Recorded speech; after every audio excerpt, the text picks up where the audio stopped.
নমস্কাৰ, মই মুকুট। মোক চিনি পোৱা নাই চাগে। মোৰ নিচিনা মুকুট আপোনালোকৰ চুবুৰীয়ে, ঘৰে, পৰিয়ালে চবতে আছে। আমিবিলাক মুকুটক মানুহে তেতিয়ালৈকে পাত্তা নিদিয়ে যেতিয়ালৈকে আমি কিবা এটা নকৰিবলগীয়া কৰি নিদিওঁ বা আমি হেৰাই নাযাওঁ। তেতিয়ালৈকে মুকুটে মৰে, হাগে, নাচে, কান্দে। किसी को घंटा फर्क नहीं पड़ता। মোৰ নিচিনাকে হয়তো আপোনালোকৰ ভিতৰতে এজন মুকুট সোমাই থাকিব পাৰে। আচলতে কি জানে, মই সৰুৰে পৰা বৰ হাইলি বিশ্বাস আছিলো। মানে লাইফটো মই কাহানী চিনেমা নিচিনাকৈ চাব লৈছিলোঁ। এনেকুৱা লাগিছিল যেন চিনেমাত বস্তুবোৰ যেনেকৈ দেখায় তেনেকেই হয়। মানে ঠিক চব মানে আপুনি ভবা মতে হয়, কিন্তু ৰিয়েল লাইফত জানো তেনেকুৱা হয়?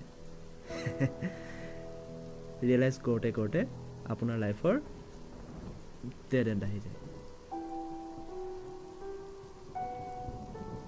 মোৰ কাহিনীবিলাকো ঠিক তেনেকুৱাই। কিন্তু চিনেমা এখন যদি এবাৰ ফ্লপ হয় ন, এখন আকৌ বনাই ল'ব পৰা যাব। কিন্তু জীৱনটো যদি এবাৰ ফ্লপ হয় তেতিয়া বনাব নোৱাৰে।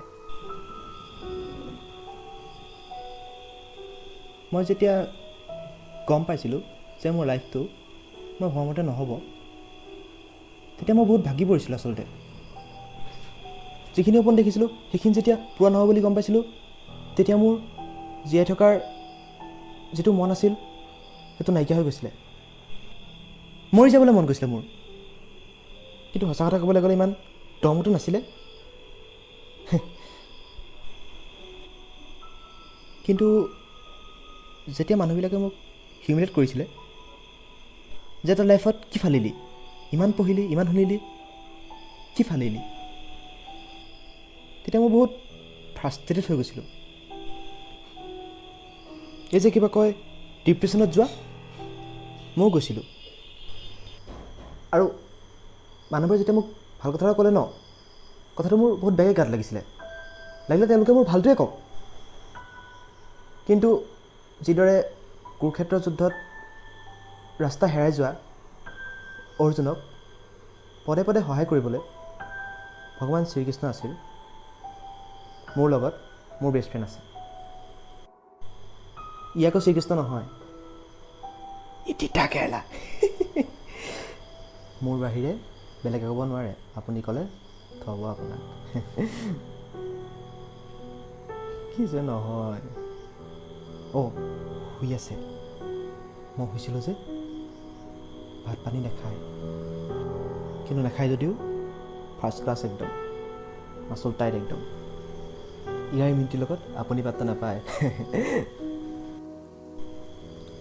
যেতিয়া মই মোৰ তিতাকেৰেলাক পালোঁ আৰু সি মোক ক'লে যে ভাই, যিবিলাক মানুহৰ কাৰণে তই তোৰ সপোনবোৰ হেৰাবলগীয়া হ'ল, তোৰ নিজস্ব হেৰাবলগীয়া হ'ল, সেইবিলাক মানুহক মাৰি নেপেলাও কিয়?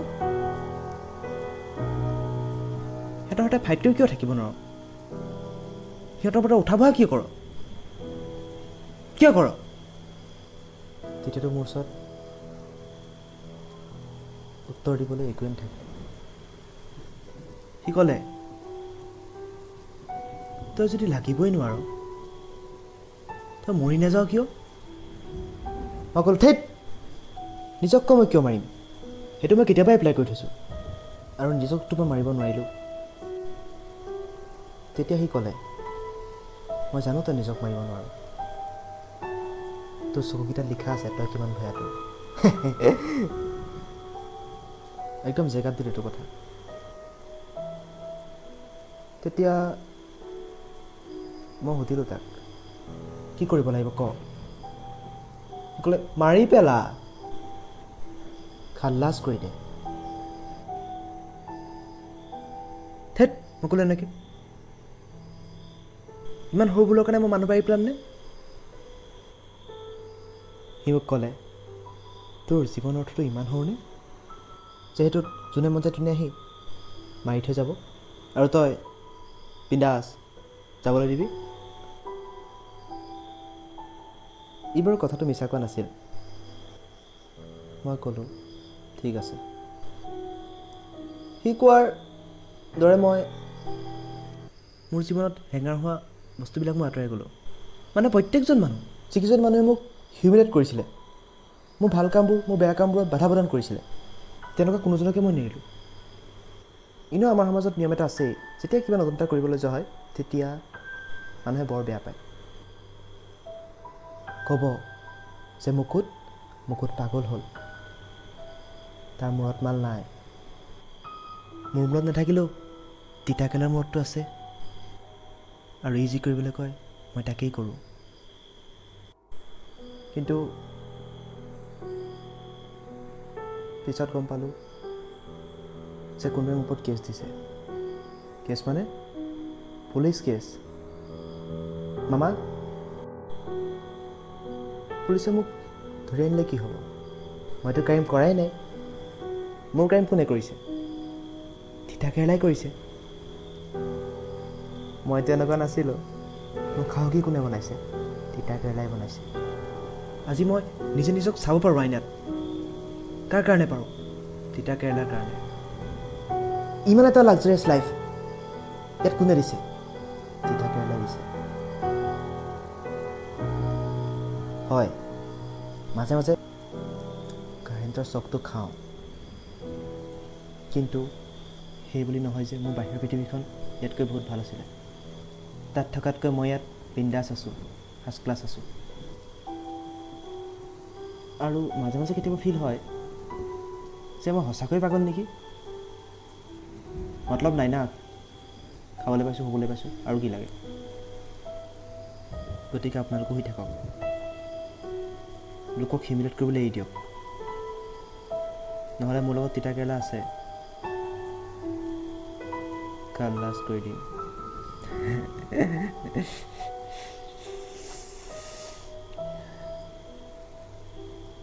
Good night